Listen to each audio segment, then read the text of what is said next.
Yeah, good morning. Today we start MSP430 interrupts. I hope you might have listened about interrupt.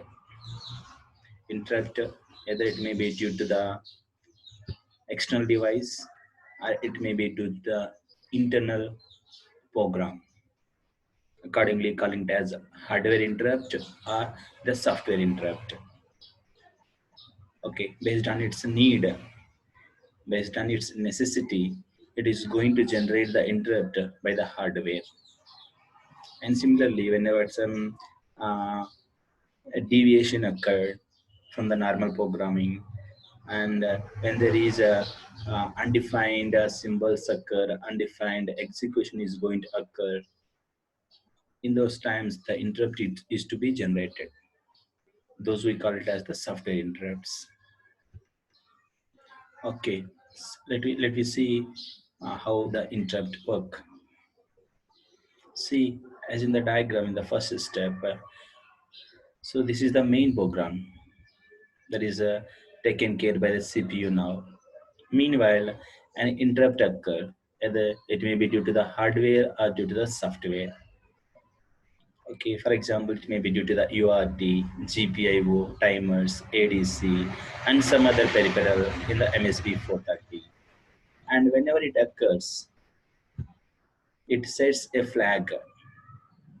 So it sets a flag, calling it as IFG. Whenever an interrupt occurs, to indicate it, so there is a flag which is going to be set.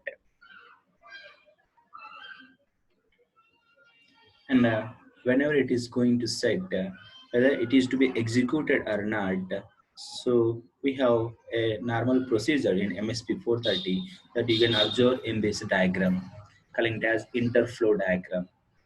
Again, so the left hand side, you are observing various interrupt sources, GPIO, timer, etc. are non-maskable. Whenever interrupt occurs from these sources, the IFG bit here is going to be set. Otherwise, it will be in the clear. Yeah. Once an interrupt occurs to execute it, so two more things that is to be passed. So one is calling it as IE register, other one is going to be calling it as GIE, where IE is nothing but interrupt enabled. So when IE is enabled, then only whatever the interrupt that is going to be serviced, that is going to be executed. Otherwise, even though the interrupt occur, even though IFG is set, still it is not going to be serviced. Therefore, this IE decides whether it is to be executed or not. And all these signals come together and form a one more controlling signal calling it as GIE. This is nothing but global interrupt enable. And when global interrupt enable is also set, then only the interrupt comes from all these sources will be enabled. Otherwise, they are not going to be executed. Then only the CPU going to service the interrupt which is occurred due to the various sources.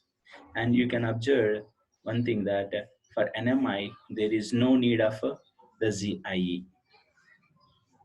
For NMI, GIE is not required. Whether GIE is set or in reset, NMI can be executed. So in this way, whenever interrupt occurs, it may be passed through IFG, IE, and then GIE. So in this way, after setting the IFG, so IE is to be enabled, GIE is also to be enabled, then only it is going to be executed. So before going to execute it, so the CPU is going to do all these things. Okay, what the CPU is going to do is, so whatever the main program at which the interrupt occurred, that the details are to be stored temporarily. So for that purpose, calling it as a return address and then the status registered, these two are going to be pushed onto the stack. And after that, it is going to get the data related to the interrupt, whether it is to be from which location, like that. So accordingly, it is going to taking care of that specific ISR, interrupt service routine. And when ISR is going to be accessed by the CPU, it is going to be executed. Okay, after executing it, again, so the earlier status of the system, earlier status of the CPU is to be taken again. So that is nothing but whatever the data we have pushed onto the stack, that data will be popped to enter into the normal state of the CPU. So this is can be done by using the return interrupt. So in this way, interrupt will occur. And once again, you can observe with another diagram. This is again the main program at which interrupt occurs. An interrupt occurs. Okay. So after observing all IFG, IE, and GIE, it go to the vector cable. It is going to vector table and find its ISR. After finding its ISR, it is going to execute all its ISR program. After executing it, once it observes RETI, the last statement in the ISR, it comes back to the next line of the CPU at which the interrupt occurred. And coming to the various interrupts that are raised in this MSP430 are about 23. So there are total 23 interrupts are there, and for them the priority is also given. The highest priority is given for system reset, followed by system NMI, followed by user NMI. At last, for real-time clock, it is given as the low. I think everyone knows about the priority. Whenever some group of interrupt occur at a time, then the CPU checks first its priority. So whatever the interrupt that is having highest priority will be serviced first. So for that purpose, it is containing this priority. And actually, these are not 23 interrupts. These are actually the 145. So these 145 are grouped into 23. So by grouping the similar interrupts, we are going to get the interrupts are about 23. Okay, once again, the interrupt vector table along with its name and address shown here, and even the location also. These are actually the interrupt sources, and its a register name followed by its address and its location number, followed by its location number. And one more thing, so these pink color, whatever the three interrupts are there, which are non-maskable, which should be executed at any cost. The remaining can be the maskable. Remaining can be the maskable. And one more thing, so other than this red color indicated interrupts, the remaining are going to be the grouped IFGs, and these red are going to be the dedicated IFGs. Means for this timer B and watchdog timer interval timer, so there is having a specific interrupt flag. For remaining, it will be of the group of interrupts. You can observe one thing here for watchdog timer. So here I have taken watchdog timer. For that there will be the dedicated interrupt flag that you can observe here.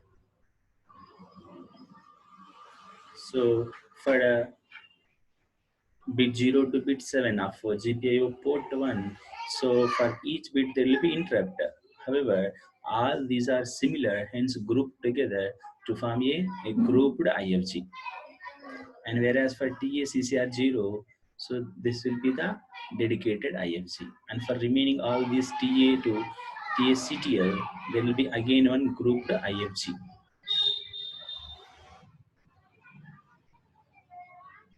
And for dealing this, we're having these four registers: P1 IV, P1 IES, P1 IE, P1 IFG.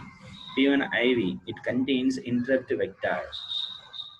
So whenever some interrupt occur, so to know where that interrupts ISR is available, so we need to go for the memory at which the interrupt vector address is available. So that is provided by this interrupt vector. And other than that, about IEC, IEE, IFG, IES is interrupt edge selector. So at which edge the interrupt is to be enabled, or for rising edge or for the falling edge. Similarly, IE, interrupt enable. So interrupt enable decides whether the interrupt is to be executed or not, maskable or non-maskable. The last one is IFG. IFG again indicates whether interrupt is in pending or not. So to indicate that one, we are having all these. And one more thing, you keep in mind that however we have 8 port registers, but all are not valid for applicable for the interrupts. So in some only 2 are taken. In some 4 ports can be taken. Okay, so for all 4 devices, it support only port 1 and 2, and for some other registers, so like F 5529, it supports 4 registers P5 to P8. Similarly for P, so in this way, the 2 or 4 ports are only supported for the interrupts. Thank you.